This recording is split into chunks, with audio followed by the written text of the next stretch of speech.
Hi Sagittarius, welcome to Sweet Tea Astrology and Tarot. My name is Erica. Welcome to the channel. I'm so glad that you're here and thank you for joining me. This is your May 2017 astrology video, but before I get started talking about that, let's review what happened in April 2017. The themes surrounding April for us should have been those of reconnecting, reflecting, reevaluating, and revising things. And that's because of the Venus retrograde, but also Mercury going retrograde as well.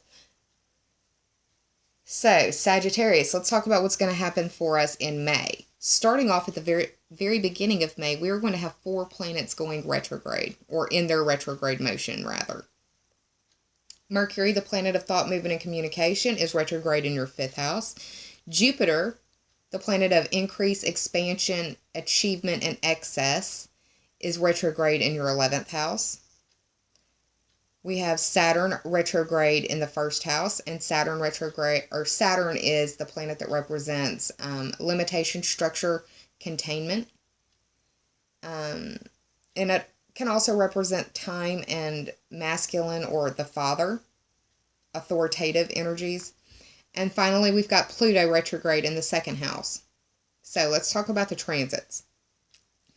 On the 3rd or the 4th of the month, depending on where you live on the planet, we've got Mercury going direct in Aries, meeting up with Venus and Uranus in the 5th house. And what this means for me is that you are going to be experiencing some communication and some movement in that area of life, dealing with your creative endeavors, dealing with your children, dealing with your social life and the way that you seek your pleasure. And it could be surrounding love and money themes.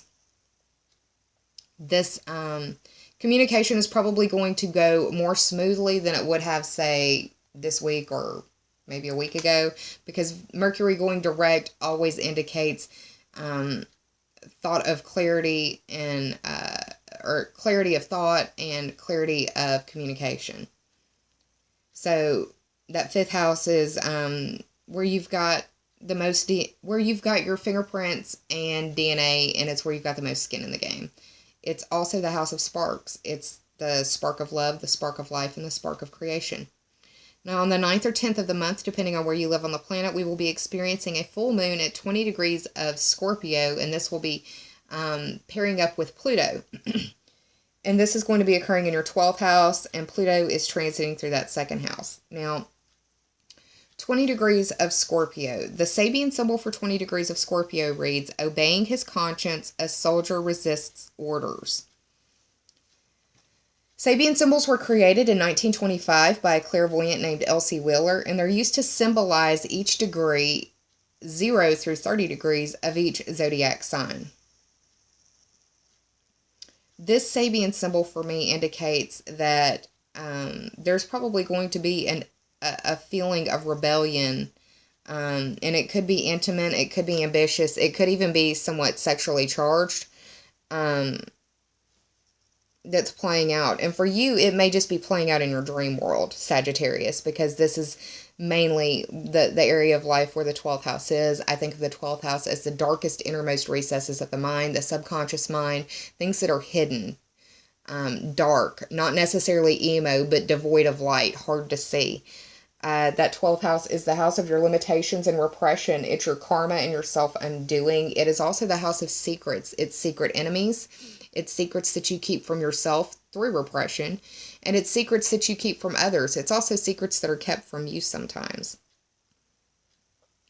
And the 2nd house, where Pluto's playing out, is that house of your money, earning ability, self-esteem. It's your possessions. It's the house of your values and the things that you need to survive.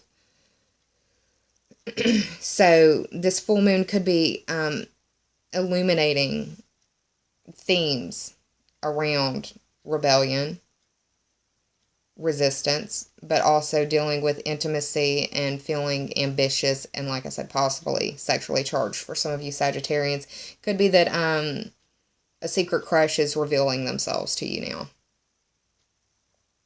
is one possible way that it could play out.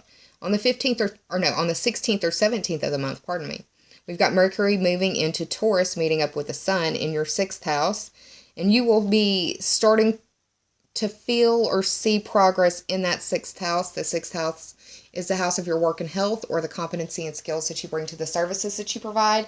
It's also the house that deals with your daily to-do list, your daily grind, the agenda that you have for the day.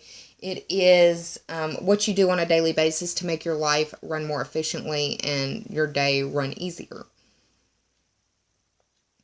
On the 20th or 21st of the month, we've got the sun moving into Gemini, meeting up with Mars. It's going to be bringing in a feeling of exciting or quick-paced energy. Could also feel like a revolution or even some rebellion. This will be in your 7th house. The 7th house is the house of your partnerships and your relationships. It's also how you identify who you are as a human being through those interactions with those people in your world. It can also be the house of counseling and open enemies. So for some of you Sagittarians, be careful with Mars in that 7th house. Your open enemies may be more aggressive than normal, and it could present danger for some of you. Communication may be very, very fever-pitched. On the 24th or 25th of the month, depending on where you live on the planet, we've got a new moon in Gemini, and this is a good time for intention setting or moon magic in that 7th house. And this can be where you're wanting to have better relationships or better communication with people in your relationships. Could be where you start paying attention to how you can be a more competent and effective communicator. Now, one last transit that I want to talk to y'all about is for the entirety of the month, we have Saturn in Sagittarius trining Uranus in Aries, and this is going on between your 1st and your 5th house. The 1st house is the house of you. It is your physical body. It is your appearance. It is your personality. It is the physical embodiment of who you are and how the world sees you. So Saturn in the 1st house going retrograde, the only thing I'm concerned about is some of you may be dealing with issues with your teeth or your bones, because Saturn also rules the teeth and the bones, the structure of the body. And the 5th house is the house of, it's the house of sparks. It's the spark of life, the spark of love, the spark of creation. It's the house where you have your fingerprints and DNA, because it's where you have the most skin in the game. It is literally the house of your creative endeavors, your creative pursuits, and your artistic expression. It's the house of your children and where you make your babies. It's where you fall in love. It's the house of romance. It's the house of your social life and your social endeavors. It's also your pleasure-seeking house. So for some of you, I could see it being an issue where you go out or you've been drinking and you end up hurting yourself and possibly breaking a bone. Some of you may be getting into an argument or a possible fist fight with an open enemy, and that's the shocking situation, because the shock is going to be coming from the 5th house, because that's where Uranus is. Just be careful when you're out with your friends. Be careful with your children. Your children may be having issues with their bones. Your children may be, it could be anything like that. But that's what's going on for May 2017, Sagittarius.